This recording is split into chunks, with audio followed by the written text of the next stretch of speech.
নমস্কার দর্শক বন্ধুরা, স্বাগত রেনবো ফ্যাশনে। আজ আমি আপনাদেরকে আমব্রেলা কাট প্লাজো কাটিং দেখাবো। তার জন্য আমি এখানে 2.5 মিটারের একটা কাপড় নিয়ে নিয়েছি। এটাকে কোনাকুনি ভাঁজ দিয়ে নিয়েছি।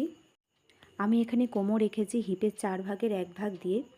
হিপ আছে 40, তাহলে 4 ভাগের 1 ভাগ হবে 4 10 40, 10 ইঞ্চি। বা 10 ইঞ্চিটাকে আমি কিভাবে নিয়েছি 10 ইঞ্চির একটা সোজা লাইন টেনে নিয়েছি। তার নিচে থেকে এবার রাউন্ড শেপ দিয়ে যেন এটা 11 ইঞ্চি আসে, কারণ আমাকে হিপের সাথে হিপকে 4 দিয়ে ভাগ করে তার সঙ্গে 1 ইঞ্চি যোগ করতে হবে। দেখুন এইভাবে রাউন্ড শেপ দিয়ে এঁকে এঁকে দেখে নিতে হবে যে আপনার মাপটা আসছে কিনা। হিপের 4 ভাগের 1 ভাগ করে 1 ইঞ্চি যোগ করে যেটা বেরোচ্ছে সেটা এখানে আসছে কিনা। দেখুন আমার এখানে 11 এসেছে, তাই আমি 11তে পয়েন্ট করলাম। এবার আমি ঝুলের মাপটা নিয়ে নিচ্ছি। ঝুল আছে 38। আমি ওপর থেকে বেল্টের জন্য 1.5 ইঞ্চি বাদ দিয়ে 38-এ মাপ পয়েন্ট করলাম এবং হাফ ইঞ্চি আরও এক্সট্রা নিলাম, কারণ আমি এটা পিকো করব। এবার আমি ফিতেটাকে ওপর দিক থেকে বসিয়ে গোল করে 38 করে রাউন্ড শেপ দিয়ে পুরোটা এঁকে নিলাম।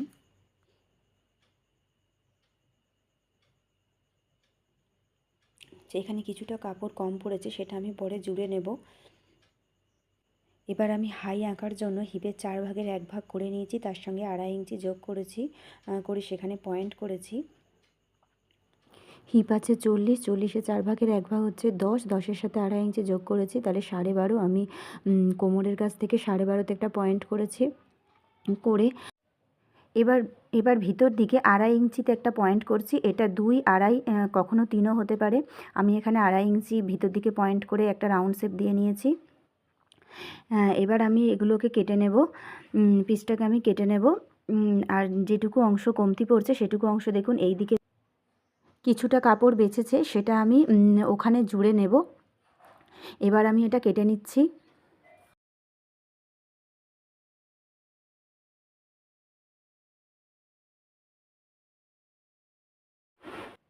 এবার সাইড থেকে যে কাপড়ের টুকরোটা বাড়তি বেরোলো সেটা আমি এখানে বসিয়ে গোল করে কেটে নেব। ড্রয়িং বরাবর পুরো কাপড়টাই আমি কেটে নিয়েছি। এবার আমি এটা সেলাই করব। দেখুন যে কাপড়টা কমতি পড়েছে, সেই টুকরোটা বেরিয়েছে, সেটা আমি এখানে জুড়ে নিচ্ছি। প্রথমে আমি দুটো টুকরোকে এইভাবে জুড়ে নেব।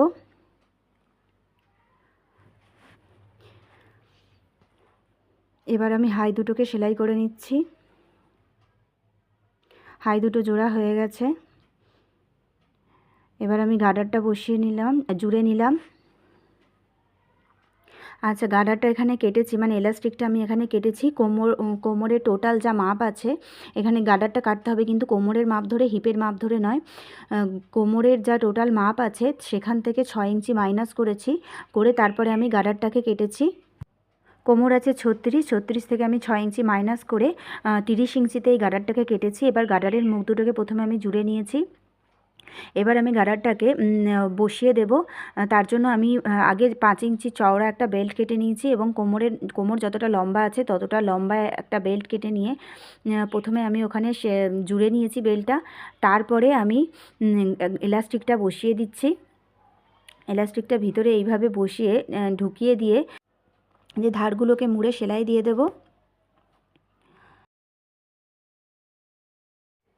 এবং সাইড মুড়ে দেব।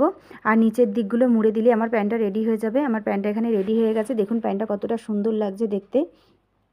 আমি সামনের দিকে কিন্তু কুচি করে দিইনি।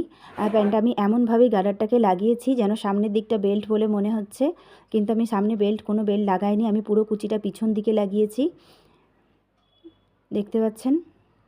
প্যান্টের ঘেরটাও কিন্তু যথেষ্ট হয়েছে, খুব সুন্দর লাগছে ঘেরটা দেখতে। প্যান্টটা পায়ের দিকেও কিন্তু সামনের দিক থেকে ফিটিংসই লাগছে।